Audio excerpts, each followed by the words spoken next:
Growing up in the late 90s, every company or product they produced had this pressure to appeal to younger audiences by having a mascot.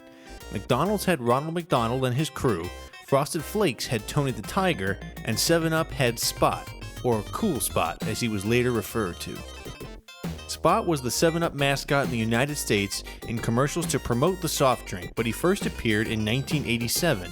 He's basically a human version of the red dot in the 7-Up logo with white high tops, Mickey Mouse style gloves, and cool shades. Aside from advertisements, 7-Up decided to license Spot to the developer Virgin Mastertronic in 1990 to create the game Spot, the video game, for the NES.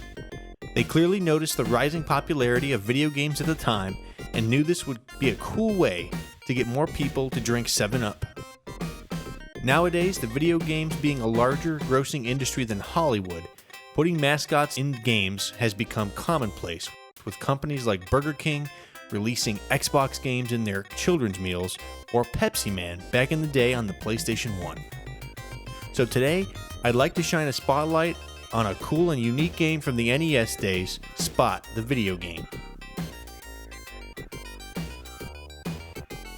If you haven't yet, please remember to like this video and subscribe to the channel for more game spotlights. I post these every Sunday going into the history, gameplay, design, music, and more of these retro games, and you can find other retro game related content on the channel. Thank you in advance and enjoy the video. Spot released on the NES in May of 1990. The box art prominently features Spot in the center with the 7-Up logo and that classic green color found on all their bottles. Upon starting the game, you're greeted by the 7-Up logo on the starting screen. The game is essentially a board game that can be played by 1 to 4 players, including computer players. The idea of the gameplay is similar to a game like Othello or Gamoku, the Chinese board game which has origins stretching back almost 3,000 years. But don't let the age of the game fool you though. 7-Up knew their audience, early 90s kids, and they wanted the next cool thing, so they took the idea gameplay of Gamoku and combined it with the 7-Up logo in a great way.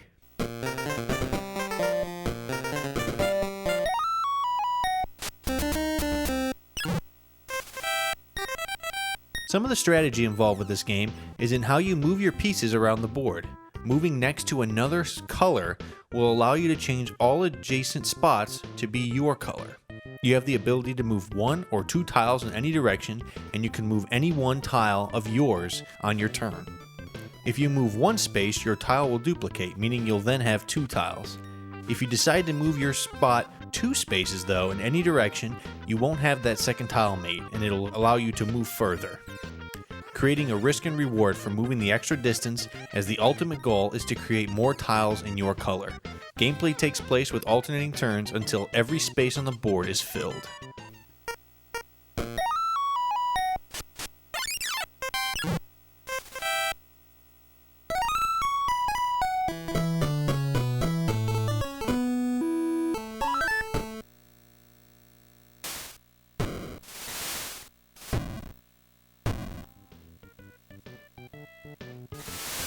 Spot, of course, appears as the host of the video game, sitting at the main menu, black sunglasses and all. He's the primary character animation used to move your colored tiles around the board as well. He'll do a breakdance move, dive headfirst into the tile below him, or even do an Egyptian-style shuffle to the tile next to him. The animators did a great job making his movements look fluid on the old NES hardware. Overall, Spot's inclusion is entirely superfluous to the gameplay. However, it has always been a charming aspect and is still the main thing I remember when looking back on the game. His inclusion makes sense since he is the same shape as the circular spaces scattered across the board, and he makes it that much more fun to play and try different moves to discover all of his different animations. One welcome feature to this game is the ability to edit the board. You can remove or add certain spaces within the 7x7 grid. This means you can create new challenges for yourself or your friends when playing the game. The possibilities are truly limitless. I remember experimenting with new ideas and board layouts, and have always enjoyed games that allowed for customization options to the player. And with this being a 90s game, it was well ahead of its time. Another thing I'd like to do is to adjust the tiles to see how I could outsmart the computer player as well, because you can actually change their difficulty between a scale of 1 to 5. It was always fun to try and outsmart the computer and try to see which tile layouts can give you an upper hand or change the gameplay flow in general. Another interesting aspect that I always found memorable about this game is the settings screen, believe it or not.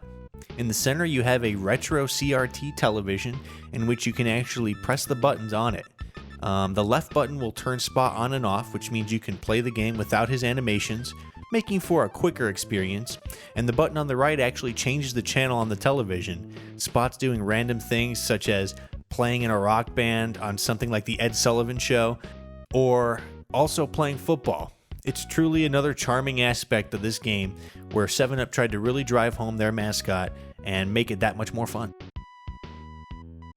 Spot the video game can usually be found fairly cheaply out in the retro game marketplace, and is a fun game for anyone who's a fan of board game style video games. One cool fact is that this game was the first in several of the Spot series. 7-Up wound up releasing a sequel to the Sega Genesis, SNES, Game Boy, and Game Gear just 2 years later. This one capitalized on the popular genre at the time and played as a platformer as opposed to the puzzle board game style found in the original NES game. It is another fun game to check out if you can get your hands on it, and this whole entire Spot series is a fun piece of gaming history from that time period.